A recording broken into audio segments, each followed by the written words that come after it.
ces schémas qui représentent en fait ce qui se passe à l'intérieur de la vie de couple des femmes victimes de violences.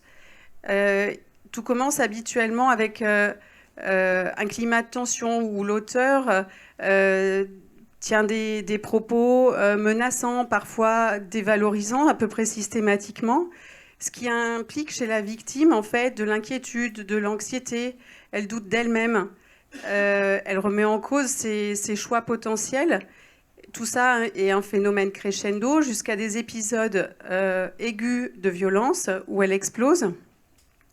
Là, on a affaire à des violences physiques, verbales, qui, chez la victime, en fait, créent un état de stress avec un sentiment d'impuissance, de honte.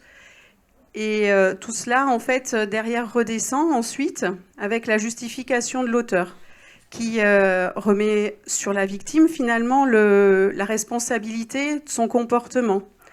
Elle l'accuse finalement d'être responsable de cet épisode de violence. Après ça, revient une lune de miel avec des promesses de ça ne se reproduira plus jamais. Et on repart en fait dans le cycle avec à nouveau une tension qui se met en place crescendo. Tout cela fait partie en fait du quotidien de la victime. Et nous qui sommes observateurs extérieurs, on se demande mais pourquoi ne part-elle pas ? En fait, la question n'est pas la bonne. La bonne question, c'est que fait l'auteur pour que la victime reste ? Tout cela, en fait, se représente sous une mécanique qui comprend une face visible qui est l'emprise et une face cachée qu'on ne voit pas, qui est celle du contrôle coercitif. Si on questionne le comportement de l'auteur des violences, on comprend le comportement de la victime. Le comportement d'une personne qui exerce le contrôle coercitif, c'est des isolations conscientisées de la victime, de la contradiction permanente, de l'humiliation, de la dépréciation, une systématisation des violences et une augmentation crescendo de la brutalité.